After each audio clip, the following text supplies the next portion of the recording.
Grandpa used to say, if you can grow food, you can feed your stomach. But if you can grow medicine, you can save your life. He wasn't talking about hospitals or prescriptions. He was talking about the kind of pharmacy that grows in soil, not in stock markets. The kind you can't panic buy when the world shuts down.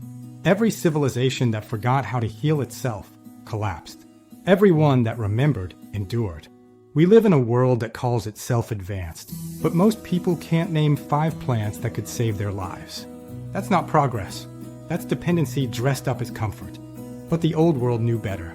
Before there were pills and copays, there were gardens, medicine chests built from dirt, rain, and patience. And those who tended them didn't just survive longer, they lived wiser. Growing your own pharmacy isn't about being a farmer. It's about becoming a healer again, the kind that doesn't panic when the shelves go empty. It starts small, a patch of sunlight, a few seeds, a notebook, and a little faith. The soil doesn't judge you. It doesn't ask for credentials or insurance. It just responds to care. And if you learn how to listen, it'll give you back everything you've lost. First rule, know your healers by name, not by label. Yarrow stops bleeding and reduces fever. Plantain pulls poison from bites, boils, and burns. Chamomile calms the nerves and soothes the stomach. Echinacea fights infection before it ever reaches your bloodstream. Peppermint eases headaches, nausea, and anxiety. Valerian root helps you sleep when your mind won't quiet down. And that's just the beginner's shelf, the same one your great-grandparents grew in their backyard before medicine turned into monopoly.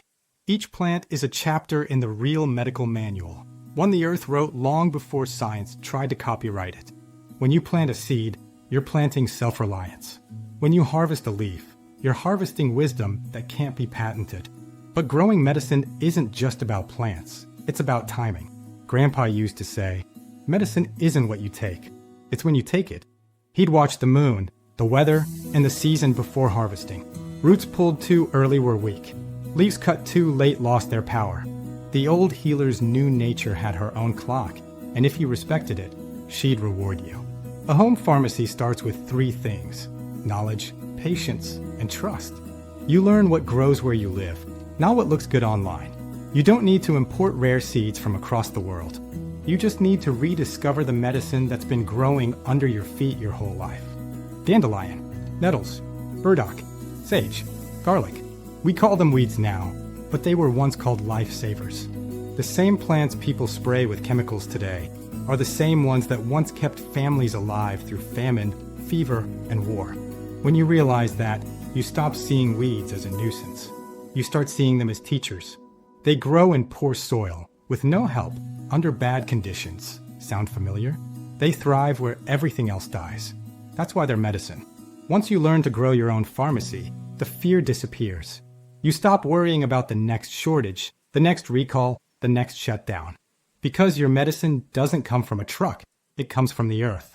Imagine this. You wake up one morning, the power's out, the stores are closed, the system's offline. But outside your window, there's rosemary for your heart, thyme for your lungs, sage for your immune system, mint for your stomach, and lavender to calm your mind. You've got your own medicine cabinet, one that can't be stolen, hacked, or rationed. That's what freedom looks like. Second rule, know the difference between convenience and control. The modern world sells convenience. Fast pills, fast food, fast everything. But every shortcut has a price, and the price is knowledge. The moment you forget how to heal yourself, you become profitable to someone else. Grandpa said, if they can keep you sick, they can keep you paying. That's why he kept growing his garden long after he could afford not to. He said the real wealth wasn't money in the bank, it was medicine in the soil. There's a rhythm to this life, a kind of quiet power that modern people have forgotten. You start to see your plants not as chores, but as allies. You watch your peppermint spread, your garlic sprout, your sage bloom. And somewhere in the middle of all that, your nervous system resets. Your mind slows down. Your body remembers what peace feels like. Because growing medicine doesn't just heal your body, it heals your spirit. It teaches you humility, discipline, and gratitude. It reminds you that you're not separate from nature, you're part of it. And here's the hidden truth. Every plant you grow carries your energy.